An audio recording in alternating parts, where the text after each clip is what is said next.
Hello, my dear friends. I am Dr. Wasim I Khan, Assistant Professor, Shri Shivaji Law College, Parbhani, Maharashtra, India. So, in today's lecture, we will discuss forgery relating to valuable security and a will under section 467 of Indian penal code.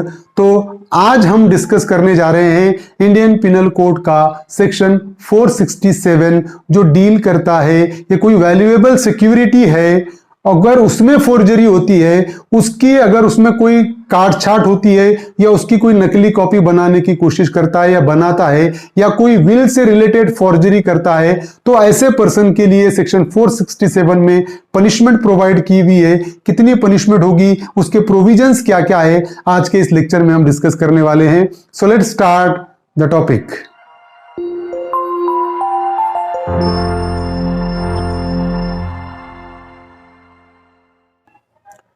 Forgery of valuable security will, section 467. Whoever forged a document which proposed to be a valuable security or a will, तो अगर कोई भी person ऐसे document की जालसाजी करता है या ऐसे डॉक्यूमेंट की जाली कॉपी बनाता है जो कि किसी वैल्यूएबल सिक्योरिटी है या विल है, सपोज विल की अगर जाली कॉपी बनाता है, जाली डॉक्यूमेंट बनाता है विल का, या वैल्यूएबल सिक्योरिटी का जाली डॉक्यूमेंट बनाता है, तो उस पर्सन को लायबिलिटी होगी सेक्शन 467 में। और an authority to adopt a सन, या फॉर एग्जांपल जो अथॉरिटी है किसी सन को अडॉप्ट करने की, वो अथॉरिटी अगर जाली अथॉरिटी बनाता है ना, फोर्ज डॉक्यूमेंट बनाता है उसका, और which propose to give authority to any person to make or transfer any valuable security, या एक आधा पर्सन क्या करता है कि फॉर एग्जांपल एक आधा वैल्यूएबल सिक्योरिटी है, वैल्यूएबल सिक्योरिटी को ट्रांसफर करने की अथॉरिटी फॉर एग्जांपल मैंने ए को दिया कि ये वैल्यूएबल सिक्योरिटी है, ये मेरी वैल्यूएबल सिक्योरिटी है, और ए को मैंने अथॉरिटी दिया उसको ट्रांसफर करने की, तो ए को अथॉरिटी रहेगी वो वैल्यूएबल सिक्योरिटी को ट्रांसफर करने की। लेकिन ये जो अथॉरिटी है, अगर ऐसी अथॉरिटी जाली बनाता है कोई, फॉर एग्जांपल वैल्यूएबल सिक्योरिटी मेरी है लेकिन उसके एक जाली सर्टिफिकेट बनाया किसी पर्सन ने, और वो जाली सर्टिफिकेट के जरिए किसी दूसरे पर्सन को अथॉरिटी दे दिया उस वैल्यूएबल सर्टिफिकेट को ट्रांसफर करने की, समझ रहे हो, तो सेक्शन 467 में उसने ऑफेंस किया, ऐसा ट्रीट होगा। और to receive the principal interest और डिविडेंड्स देयर ऑन, और क्या, और to receive the principal interest और डिविडेंड्स देयर ऑन, ऐसा डॉक्यूमेंट बनाता है कि जिस डॉक्यूमेंट के चलते किसी पर्सन को अथॉरिटी मिल जाए, क्या, to receive principal amount, interest और डिविडेंड्स के एक आधा सर्टिफिकेट है, उस सर्टिफिकेट के जरिए किसी ऐसा डॉक्यूमेंट बनाया, ऐसा फोर्ज डॉक्यूमेंट बनाया, ऐसा जाली डॉक्यूमेंट बनाया जिस डॉक्यूमेंट के चलते किसी पर्सन को अथॉरिटी दे दी गई कि वो सर्टिफिकेट के चलते वो प्रिंसिपल अमाउंट भी किसी का ले सकता है, डिविडेंड भी ले सकता है, इंटरेस्ट भी ले सकता है, तो सेक्शन 467 में लायबिलिटी होगी। Or to receive or deliver any money, movable property or valuable security or any document purporting to be an acquittance or receipt acknowledging the payment of money. ये भी एक कंसेप्ट है यहां पर कि फोर्ज डॉक्यूमेंट बनाया, जाली डॉक्यूमेंट बनाया, और वो जाली डॉक्यूमेंट के चलते to receive or deliver any money के किसी पर्सन को अथॉरिटी दिया जाली डॉक्यूमेंट बनाने की कि एक के तरफ से तू पैसे रिसीव भी कर सकता है और तू पैसे डिलीवर भी कर सकता है, समझ रहे हो। और मूवेबल प्रॉपर्टी कि एक के तरफ से तू मूवेबल प्रॉपर्टी किसी को डिलीवर भी कर सकता है और किसी के ले भी सकता है। तो ये फोर्ज डॉक्यूमेंट के जरिए, मतलब मैं रियल ओनर हूं, मैंने ए को कोई ऐसा डॉक्यूमेंट बनाया नहीं, किसी और ने मेरे नाम का डॉक्यूमेंट से ए को अथॉरिटी दे दी ये सारी चीजें करने की, तो जिस किसी ने भी ये जाली डॉक्यूमेंट बनाया वो सेक्शन 467 में लायबल होगा।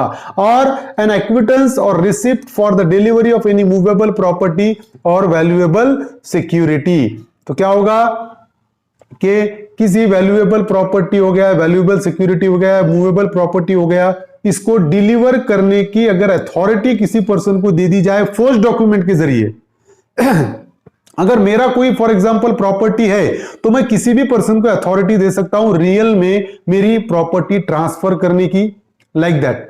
मेरी अगर वैल्यूएबल सिक्योरिटी है तो मैं उसको ट्रांसफर भी कर सकता हूं, मैं किसी को पावर भी देता हूं वैल्यूएबल प्रॉपर्टी को ट्रांसफर करने का, लेकिन वो मुझे राइट रहेगा क्योंकि this property belongs to me, this valuable security belongs to me. लेकिन मेरे नाम पे कोई और पर्सन किसी को अथॉरिटी देगा तो जो भी पर्सन अथॉरिटी देगा फोर्स डॉक्यूमेंट के जरिए वो सेक्शन 467 में लायबल रहेगा पनिशमेंट के लिए।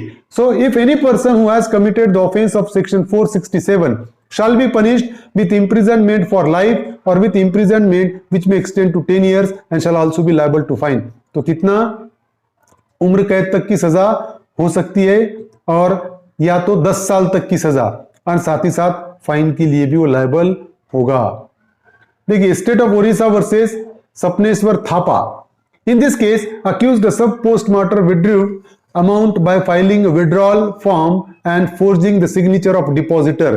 तो यहां पर क्या किया, जो सब पोस्ट मास्टर था उसने क्या किया, अमाउंट को विड्रॉ किया, पैसे को विड्रॉ किया, है ना, bye filing a withdrawal form and forging the signature of the depositor. तो जो डिपॉजिटर था उसकी फोर्ज सिग्नेचर किया, उसने उसकी जाली सिग्नेचर करके अमाउंट को उसने क्या किया, विड्रॉ कर लिया सब पोस्ट मास्टर ने।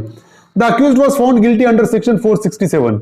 तो अक्यूज्ड को सेक्शन 467 में कोर्ट ने लायबल ठहराया क्योंकि वो सब पोस्ट मास्टर को अथॉरिटी नहीं थी उस अमाउंट को विड्रॉ करने की, लेकिन उसने क्या किया कि जिसने वो अमाउंट डिपॉजिट किया था उसकी फोर्ज सिग्नेचर किया उस सब पोस्ट मास्टर ने और वो अमाउंट सारा विड्रॉ करके ले लिया। तो सिग्नेचर कैसी थी, उसकी फोर्ज सिग्नेचर थी। तो यहां पर सेक्शन 467 में उसको ऑफेंडर को लायबल ठहराया गया। Prem Kumar Parmar versus state. The accused was obtained huge subsidies from the government by making false statements, was held guilty under section 467। तो यहां पर क्या किया, accused ने गवर्नमेंट की बहुत सारी सब्सिडी का बेनिफिट उठाया उसने, है ना, क्या के बाय मेकिंग फॉल्स स्टेटमेंट। उसने जो भी एलिजिबिलिटी क्राइटेरिया था, जो भी डॉक्यूमेंट्स नेसेसरी थे सब्सिडी गवर्नमेंट की लेने के लिए, वो सारे डॉक्यूमेंट उसने फेक बनाए, जाली डॉक्यूमेंट बनाए और जाली डॉक्यूमेंट के जरिए उसने क्या किया, गवर्नमेंट की बहुत सारी सब्सिडी उसने ऑब्टेन किया। तो सेक्शन 467 में कोर्ट ने उसको लायबल ठहराया। Another of case is state of Punjab versus Ratan Chand. देखिए in this case accused an employee of the court received amount of fine from an accused convicted in a case।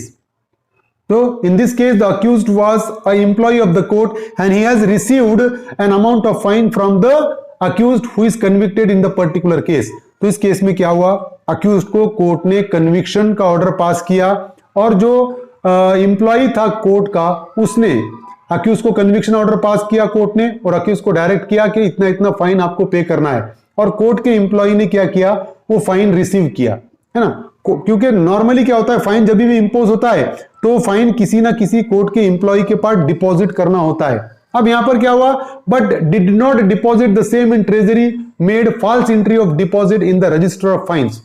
But यहां पर जो employ ने, court के employ ने accused के पास से fine लिया, उसने वो ट्रेजरी में जमा नहीं किया बल्कि वो रजिस्टर ऑफ फाइन पे उसने एंट्री ले लिया, but did not deposit the same in treasury, made false entry of deposit in the register of fine.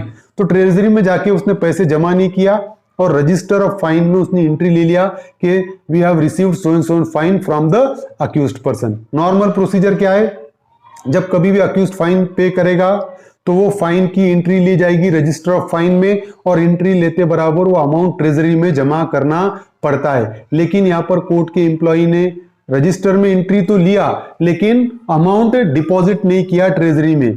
तो यहां पर accused was found guilty and convicted under section 467 of IPC. यहां पर court ने अक्यूज्ड को section 467 of IPC में liable ठहराया।